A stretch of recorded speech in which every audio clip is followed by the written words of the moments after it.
I just want to take a moment and thank Joe Hicks. Joe is in the chair of the chamber this year, and so this was his last breakfast, unless we call him and pinch hit at some point. I know the relief that comes with that, although Joe always does it in style, and has just been an absolutely great chairman to work for. And I'm going to introduce Dylan Wilbanks, who's our incoming chair, but I also saw Gina Roy, who was a previous chair of the chamber. And it's good to see Bill Cornell back, who took me on as a project 5 years ago. Bill, thank you for doing that. I knew you didn't think I'd last this long, but miracles never cease. Anybody else is chair of the chamber? Okay. Then Dylan Wilbanks is our incoming chairman for 2021, and I just want to tell you he's done a great job of everything he's done in the chamber, and that is a long, long list. Currently, he's the chair of our Government Affairs Committee, but he's been the secretary and the treasurer, and has done a great job as incoming chair, and serves on the Economic Development Council, and is also the chairman of the Jackson County Water and Sewer Authority. In his spare time, he owns Wilbanks Law Firm in Commerce as a paying job. So Dylan has done just a great job with our government affairs. We've had a great active year this year. We did a virtual candidate forum back in, well, at the beginning of the pandemic, whenever that was. It seems like it was about 2 years ago, but March, was it March that we did that? April. May, April. And we did another virtual candidate forum here in October before the general election, and Dylan just did a fantastic job with that. And he is going to moderate our program this morning. We're thankful to have our elected officials with us this morning. So Dylan, thank you. You're up. All right. Okay. Always ready. Good morning, everybody. I appreciate that introduction. It was more generous than I deserve. I was not a good treasurer. So you're still solving. Yeah, I mean the check's still clear. Without further ado, I'm gonna ask our legislative delegation to come up and take the hot seats. I always enjoy this program, and I hope everybody out there does too. Some years it's more interesting than others. There have been a few years where the answers were, nothing much is going to change. It's an election year. Everybody's going to try not to rock the boat. Well, irrespective of what anybody wants to do, the boat's rocking. It might be upside down. We might be huddled on top of it. So I'm going to go through and introduce these guys. And as I introduce you, I'm going to ask you to stand up and kind of give your opening statements and tell us anything you want us to know about either the last session, any current topics, or the session coming up. Just feel free. I'm going to start off with I guess the dean of our delegation, Tommy Benton, elected in 2004 to represent the 31st district. Turn it over to you, Tommy.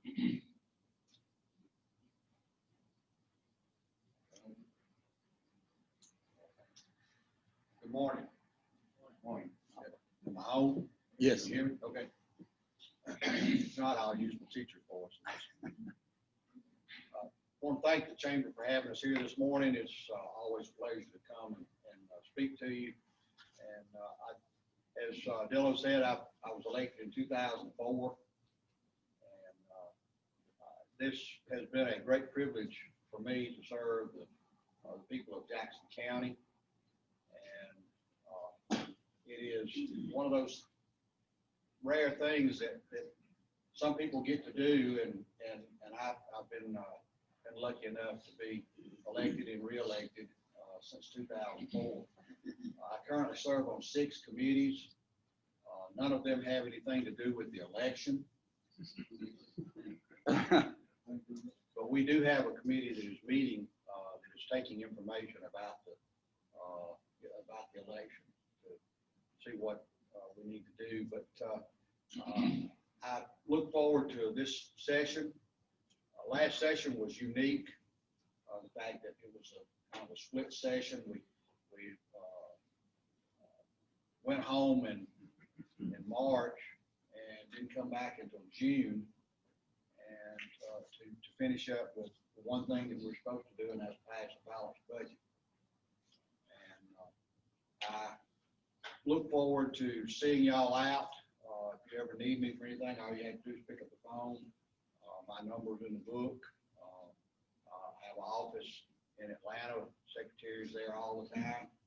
And if there's anything I can ever do for you, holler at me. Thank you. We appreciate that. And next we have Houston Gaines. He was elected in 2018 to represent the 117th district. That includes parts of Clark, Barrow, Oconee, and Jackson County. And I believe, I'd be interested to hear how you approach things kind of as a newbie and how you're getting your feet under you. But we appreciate it. Houston Gaines. Well, thank y'all so much for, can y'all hear me? Well, thank y'all so much for having us this morning, and it is good to be back with you all. It's good to not be the complete newbie this year, so you'll hear from Bo here in a minute, but I am honored to have the chance to serve 4 counties, and I was first elected 2 years ago, and really proud of what we've been able to accomplish in our first term.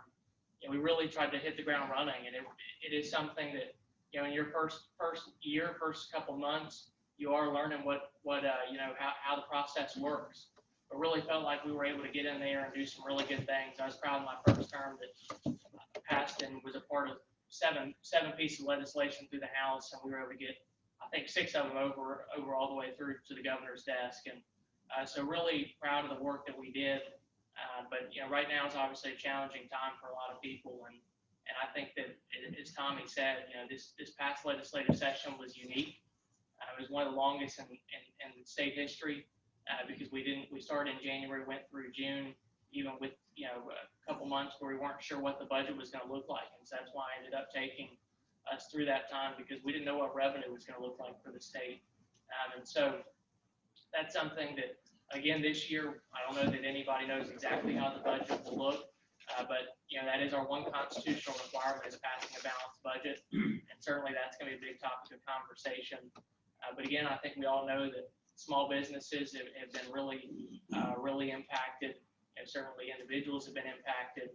I think our friends in DC, they clearly don't know how to pass a balanced budget, but in Georgia, we're required to do that. And so there are differences in what sort of relief that can be given, but I do want to do all we can to help folks. And I think that this session, you're going to see issues with the budget. And I think a lot of times, one of the things I like to talk about, as you may have seen last year, there was a 10% reduction in state spending. And, the headlines were education was cut by $1 billion. And what I ask folks to do, and a lot of times, like right now, there's a lot of confusion and questions and different issues, is try to really do the research. Because when you see something like that, that leaves out the fact there were $500 million in CARES federal act, from the CARES Act from the feds, made up half of that reduction in state spending.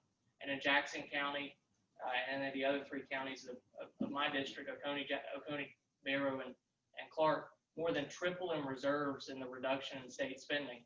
That's why you didn't see furlough days. That's why we were able to make sure that while there was a reduction in state spending, we still funded the critical needs.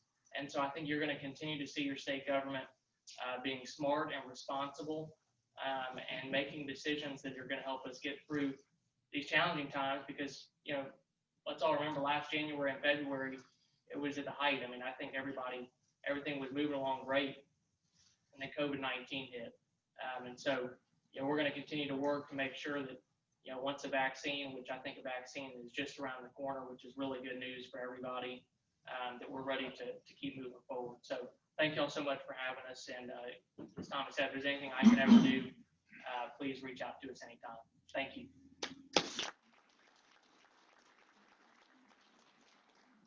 All right, next up, we have Senator Frank Ginn, serving the 47th district. He was elected in 2010. And take it away, Frank. Thank you very much, Dylan. Cindy, it's great to be here with you this morning. Cindy, after coming back from the Thanksgiving holiday for me, Cindy, I hope everybody had a great Thanksgiving. Yesterday was Giving Tuesday, and one of the things that, like Tammy said, Cindy, go out and spread your love among other folks. This is the time of year we need to do that. So I want to wish everybody a Merry Christmas and kind of where we're moving forward. Hopefully the vaccine's coming out and we're going to get rid of this virus and be able to get back to life as usual. Now, Dylan told me, he said, Frank, they've been doing all these recounts and they've been doing all these things. That they've been checking the election. They're checking it twice. They're doing everything in the world. He said, somehow or another, Frank, you still won. I don't know why, but you still won. So for me, I am proud to be your senator. Said I really, like Tommy says, he says this is the second most interesting job. I've never taught school, but I will tell you, this is by far the most interesting thing because, I get to see so many people around the state and I'll just tell you, look, if you can't get a hold of me, there's a problem. So write your paper down, 706-680-4466. That's my cell phone number. Nobody wants to be a worthless politician. And the quickest way to be worthless is when you need me, you can't get me. So I can't tell you, I know you can't hear Carl. But for me, one of the things that I probably in the last couple weeks, I'm averaging about 600 contacts, whether that be emails, text messages, phone calls, and smoke signals from people on the election. And we'll get into that a little bit more. I am excited to have Houston coming back and Tommy coming back. But more importantly, I'm going to tell you, I welcome Bo. One of the sad things for me is we're losing our esteemed colleague in the Senate, John Wilkinson. But we got a quarterback now. We're going to take the team all the way up. So let me welcome Bo Hatchett in. Y'all give him a big round of applause. That was probably the best introduction for Bo. I do want to know one thing. It's probably unpopular in this room, but this may be the first time that majority of people on this stage have been Tech fans. So pretty excited. That's not a majority. 1, 2, 3. This is Bo Hatchett. Count. He's elected this year. Just still got that new senator smell on him to represent District 50. So Bo, introduce yourself. Tell us what you're excited about this session. Well, thank you for the 2 introductions there. My name's Bo Hatchett. And I'll tell you, I was talking to Houston when I first got here, and he said, well, how many of these have you done? I said, well, this is my first one. He said, well, just let Frank do all the talking. Just to tell you a little bit about myself, I'm from Habersham County. It's where I grew up. I have 2 little girls, Hallie and Hazel. My wife's name's Ashley. My wife and I own a real estate business. I'm also an attorney. I am a Tech fan. I'm sorry. I went to Georgia Tech, but let me tell you something. I met my wife at Georgia for law school, so I actually can pull for both teams, which is great when you're on the political trail because I really can make everyone happy in Georgia. Unless you're a Clemson fan, I'm not going to be able to help you. But it's good to be here. I'm looking forward to working for you guys. This has been a passion of mine for my entire life, and I'm very fortunate to have won the election. We had a hard-fought primary. A lot of people are already calling me landslide. I don't know if you saw the results or know the results. Out of 25,000 votes in the runoff, I won by 38. It was very close, but I'm excited and I look forward to serving you guys. And if you need me, you can call me. My number's everywhere. And I look forward to answering questions today. Thank you. All right. The first question I have really is, I want to know in the upcoming session, what's one non-budget item that you're really, excited about, interested in, or you think everybody as a citizen just needs to know about? We're going to get to budget, But I think right now I want to ask about a non-budget item you're interested in, or think we should be interested in. We'll start down there with you, Bo, since you got the mic. All right, so I think one of the things that I'm most interested in right now is to work on our elections. I've gotten hundreds of calls about what I can do right now, and you know, they said, well, you need to call a special session. I can't tell you how many times I've heard that, but it's a great question for me when I'm asked, why don't we call a special session? Well, I'm not sworn in yet, so you're gonna have to call John Wilkinson for that. So that's been easy. But I would like, you know, a lot of people don't know this, in Georgia, we have a law, and this is pertaining to the runoff election, the senatorial runoff election. We have a law that says if you're not eligible to vote in the general, you can't vote in the runoff. Well, in 2017, John Ossoff and Kieran Handel had a runoff in 6th congressional district, I think, and a group came in on behalf of John Ossoff, sued the state, and a federal judge said that that law was unconstitutional and we can't enforce it. And so that's something that I'd like to work on and work on, you know, figuring out a way to make elections fair, and really we need to address the mail-in voting issue as well. Well, you know, I'm going to talk a little longer this time. So I know y'all find that hard to believe, but I want somebody in here to take $100 out of their pocket, set it out here in the parking lot on top of their car, should they leave it out there all day and see if it's there at the end of the day. And the reason I say to do that is what would you expect to happen with that $100 you stood on the hood of your car? It's probably gone. So now the trick is that when we look at that $100 that's on the hood of your car, so who's to blame for you losing that $100? The person that took it knows that it wasn't theirs. They stole it. Said thank you. Said so they stole your $100. Said but who should be at fault for letting that $100 get out of your hands? You have a little bit of guilt in you because, well, maybe I shouldn't have just left it on the hood. If I'd have locked it inside the car, maybe somebody wouldn't have stolen it.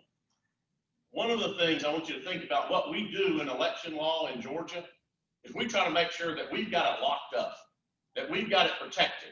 Because if somebody votes in this state that is not supposed to, not legal to vote in this state, they've stolen your vote. Their vote goes opposite of yours. So for me, one of the things that Bo's exactly right, this will be a hot topic for us. Now, many of y'all know a little bit about my past. Said I was a city manager twice. I can look here at Gary. Gary remembers when I was a first-time city manager. Said and I was a county manager for 10 years. Said just like Jackson County here, we have a board of elections. It's set up by 5 members. Said we changed and we transitioned while I was county manager in Franklin County to a board of elections. Said you have 2 Democrats, 2 Republicans, and a 5th member that's appointed by the Superior Court judge. Said what happens in elections, and I'm going to tell you, our elections this year were probably better in my mind than any year we've ever had as far as safe and fair and honest elections. Said one of the things for me, those old touchscreen machines, y'all remember what we used for the last 18, 19 years? Said anybody in here not vote ever on one of those older machines? How do you know your vote counted?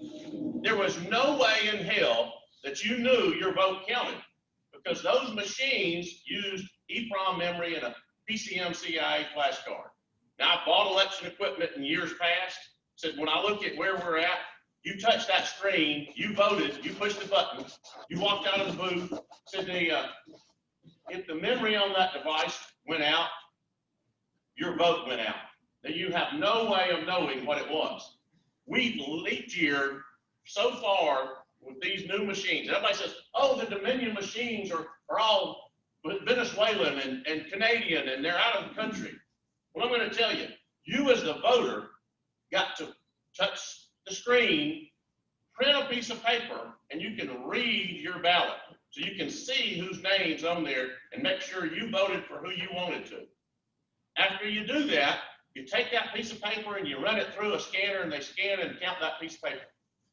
I don't care whether you voted early, on the day of election, or absentee, every vote that was cast, there's a recording piece of paper that matches your vote.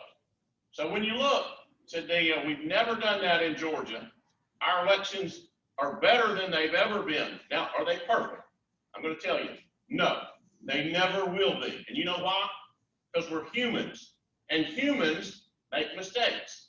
Whether it be somebody mismarking on an absentee ballot, you know, the reason why that touch screen is important is because it keeps you from voting for two people for president.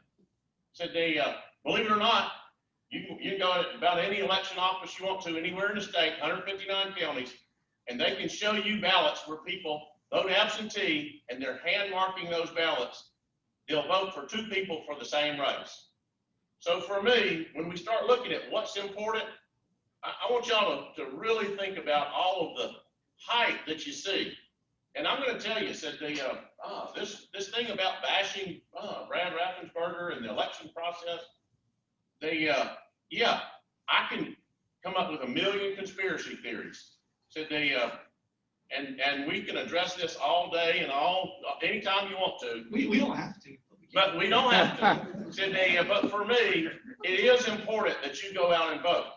One of the things that all eyes of the world, not just our country, not just Georgia, but the whole world rest on what happens between now and January 5th. I can promise you one thing about voting. If you don't go cast a ballot between now and January 5th, you will not count. So get out there and work for it. Thank you.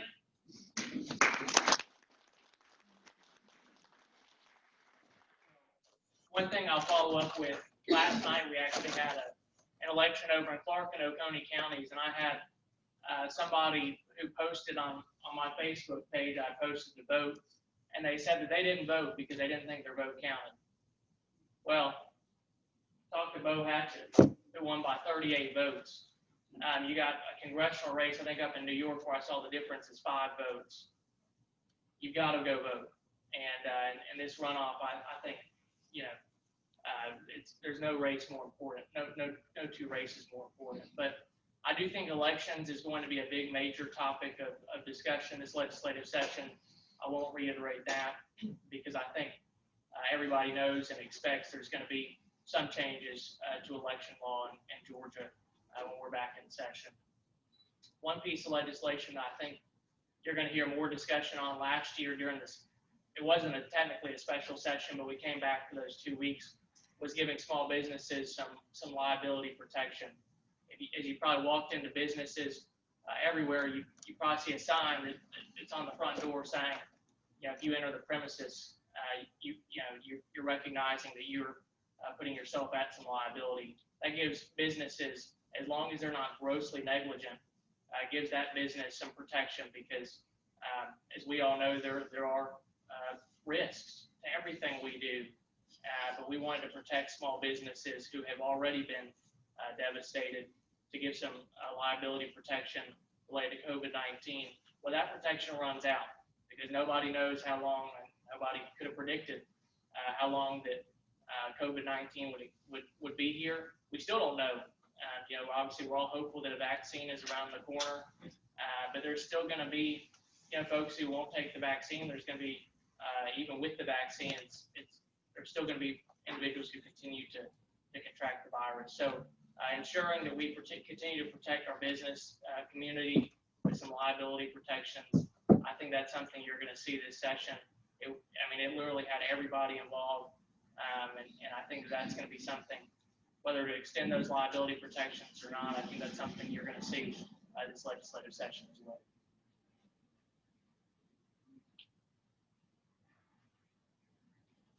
To go along with what my 3 colleagues have said, I think that you're going to see quite a bit of legislation introduced that will deal with, or hope to deal with, either problems that we have or problems that people think are down the road as far as elections are concerned. We tend to listen to the talking heads on radio and television. I quit watching them.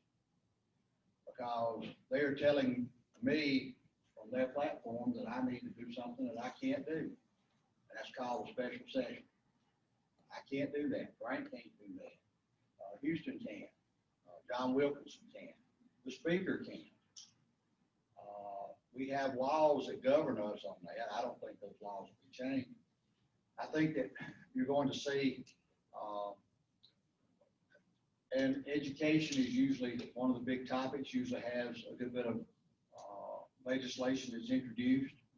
We're going to see the beginnings of reapportionment that's going to start up. And as Jackson County has grown, the district that I represent has gotten smaller. And as Jackson County has grown, my district will probably get smaller because of the number of people. All of those things are going to be out there this year.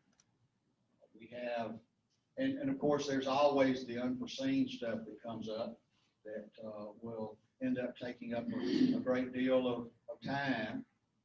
And sometimes we get to those things and get them passed and out. Sometimes they have to wait another year. I think this session is going to be one of the more interesting ones I've been in, just simply because of what has happened in 2020. And so those are the things that I think we're going to be looking at. That was a nice introduction into the next topic I want to talk about, which is related to the budget and specifically education. As some of you may know or may not know, because education funding is really complex, enrollment determines a lot of the funding for schools. So I'm going to ask you guys about the approach to education funding this year. And I know one question is, is this school year going to be kind of a hold harmless year because enrollment, it's just hard to nail down because a lot of people opted out, a lot of people are staying home. How do you count that? Are there any plans to revise the overall funding formula? And then, kind of as another topic in there, I want to give you guys as much time to talk as possible. Our community in particular has invested pretty heavily in dual enrollment. We have the Empower program, and I know there were some significant cuts last year. Like I said, that's something our community has invested heavily in. Do you expect any changes there? Tommy, since you have the microphone, I will start with you. Education questions. Well, first of all, I want to give a big shout out to our 3 school systems in Jackson County. They have been up and operating since the first of the school year. And although some of the schools have had to shut down for a little while, they've come back, and we've had school in Jackson County. And it's in some of the other areas, they haven't necessarily had in-person learning. It's been all virtual. And I had people calling me and asking me, say, what do you think we ought to do since you're a former teacher? And I said, well, I think we ought to go back in at least for 2 or 3 weeks, because you can't have a rapport with students if you don't know them. And so I was so proud to see all of our school systems go back in and begin in-person learning at the first of the year. Education is always at the top of our list as to what we're going to spend money on. It's over half the budget. And what most people don't realize is that a lot of that comes to us as packages, where the university system sends us their budget. They tell us what they're going to need for the next year. And we can either, if we have extra money, we can add to it, or we can cut it, but we can't tell them how to spend their money. Or we can't tell them that they got to sell an airplane down at the university or close a campus somewhere. But education is always going to be the top priority of the state of Georgia. We're always going to have and try to find money to educate the students As far as holding harmless this year or last, I think we pretty much held the last half of last school year harmless. I think by not being in school, that we have in some cases done a really disservice to those students. I have a grandson that needs that structure. He doesn't need to be at home looking at a computer screen and learning that way. He needs to be in the classroom. And so I think that's going to be one of the big topics as to whether or not what standardized tests are we going to take? How are we going to count these end of course tests if we're going to do that? And then we've got to look at with the university system, how are they going to do their grading? How are they going to do their tuition? All those things are important as far as education is concerned. And then, of course, we couldn't have education without educators. And we will continue to look after teachers and try to make sure that our educators in the state of Georgia will remain well paid. We currently have a problem with recruiting. We can't get enough teachers. And so we're going to have to come up with some ways to get people to want to go back into the education field that maybe either left. When I was teaching, somebody asked me, said, you could go into private business or do something and make a whole lot of money, more money. And I said, well, they have a pretty good retirement system and they have insurance, and I think I'll always have a job. I never in my life thought we'd be laying off teachers like we did several years ago. And so all of that is important to education. And like I said, we will continue to fund education as our top priority. Thank you. Just as a addition, I think that covers most of the education topics this year. But kind of as I mentioned at the beginning, how we were able to make sure that we were able to still fund education with a partnership of local, federal, and state funding this year. That's not a guarantee next year. And so while right now, we were able to essentially make sure that every school system in the state had the same funding year over year with that partnership, there's no additional necessarily federal CARES Act coming next year, and local school systems have used a lot of the reserve funding this year. So I do think we're going to have to really take a hard look and find a way to make sure we're able to continue to fund education at the level that parents and students and teachers expect. Obviously over the next year or two, my guess is it's going to continue to be a challenge, but we can get this done over the next 2 years. I believe the governor promised a $5,000 teacher pay raise in the first year. We did a $3,000 raise. We were hopeful that in this second year to at least do 1,000, if not an additional 2,000 to hit the full 5,000. Obviously, once the revenue numbers changed overnight almost, that became difficult. But I'm hoping that we can give our teachers a pay raise at some point here and finish that $5,000 promise to our teachers and educators. There's also questions of what long-term changes are because of what's happened over the last few months. I mean, we're hearing parents who are, you might have 7 or 8 parents that go in together to hire one teacher to teach, a group of students. What sort of long-term changes are there to education? And as Tommy said, you're seeing different things in different school systems. And in my district, I live in Athens. Clark County school system didn't start in-person learning until November 9th. And then you have Jackson and Oconee, which have been in person since day one. And then you have Barrow County that waited a couple weeks, and then they've been in person.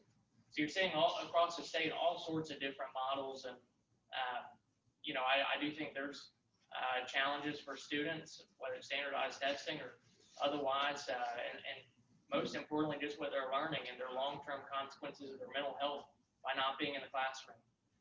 And so I think those are things we're going to have to address. So I certainly think education has some challenges ahead, and that's something we've got to prioritize moving forward. You wanna keep moving down the line. Where's Ann Austin at? She already gone for this morning. Said that in case you don't know, Ann is a financial wizard. Said but for me, said education's no mystery.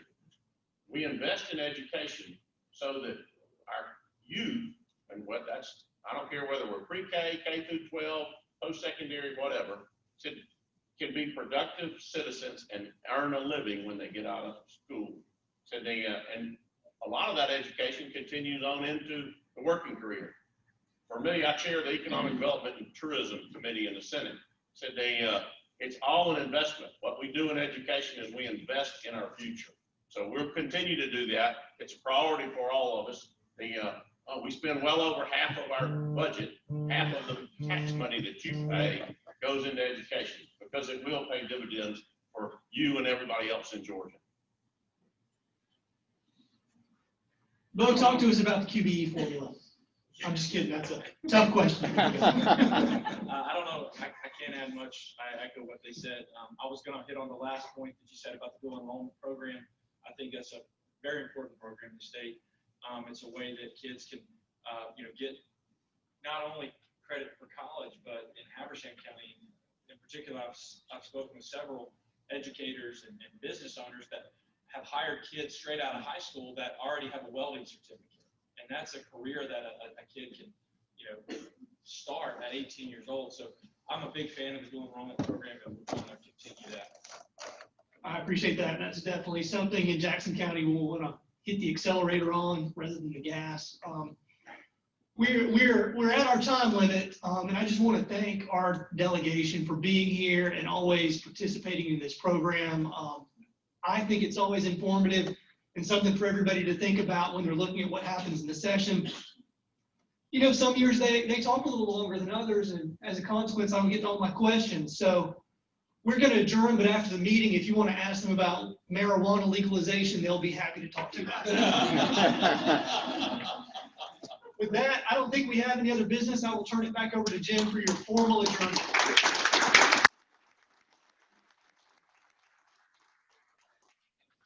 Thank you, Dylan.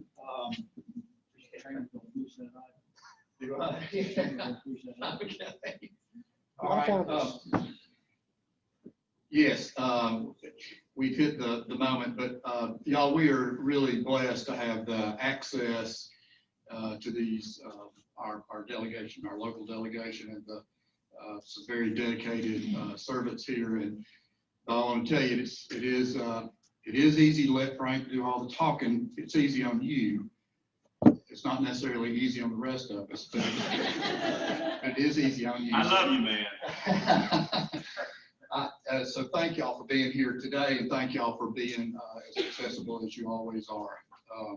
We're just lucky in that way. Certainly want to thank the nonprofits for being here, and once again, help them. They're helping others. Hope you enjoyed your breakfast this morning. Rochetti's provided that. I think you provided it last Wednesday too, Danny. It was a practice run last Wednesday. Okay. We would have liked it last Wednesday too, I'm sure. Certainly thank you to Piedmont, our presenting sponsor, and Northeast Georgia Health System, our platinum sponsor. Always thank you to Jackson EMC for hosting this in such a great way. And with that, I would just like to say Merry Christmas, and we'll see you all next year. Thank you for being here.